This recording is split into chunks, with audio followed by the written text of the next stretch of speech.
आज आपण आलोय सुब्राव पाटील गव्हाण या शेतकऱ्यांच्या प्लॉटमध्ये. व्हरायटी अनुष्का.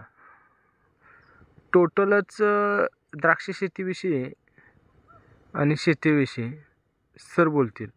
सुब्राव जनार्दन पाटील आणि माझा फोन नंबर आहे 1728-82-0325.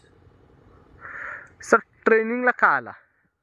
ट्रेनिंग म्हणजे जरा माझं म्हणजे हे होत होतं, म्हणजे जास्त खर्च होत होता. जास्त एकरी 1 लाख 1.25 लाख खर्च होत होता. बर, म्हणून मी ट्रेनिंगला आलो. काय वाटतं ट्रेनिंग विषयी? आता ट्रेनिंग विषयी म्हणजे ट्रेनिंग हे कमी खर्चात होण्यासारखी शेती आहे. ही बागायत द्राक्ष बागायत आहे, ही कमी शेतात सुद्धा होतं, या कमी खर्चात सुद्धा. हां, खर्च वाढलाय म्हणतोय आपण, शेती तोट्यात जाते म्हणतोय, त्याच्याविषयी काय मत आहे तुमचं? शेती तोट्यात जाऊ शकत नाही, बागायती शेती तोट्यात जाऊ शकत नाही. झटलं का नाही, जेव्हा प्रेम केलं का नाही, जेव्हा प्रेम केलं की शेती तोट्यात जात नाही. टोटलच ट्रेनिंग विषयी आणि वापरलेल्या आणि फवारलेल्या औषधाविषयी काय मत आहे तुमचं? रिझल्ट चांगला आहे सगळा, म्हणजे वापरलेल्या औषध आहे की नाही, हां, रिझल्ट सगळा चांगला आहे. म्हणजे सगळी म्हणजे जो औषध आणते ती सगळी पकडली. बरं. शेतीत आत्ता काय गरजेचं आहे तरुणाला?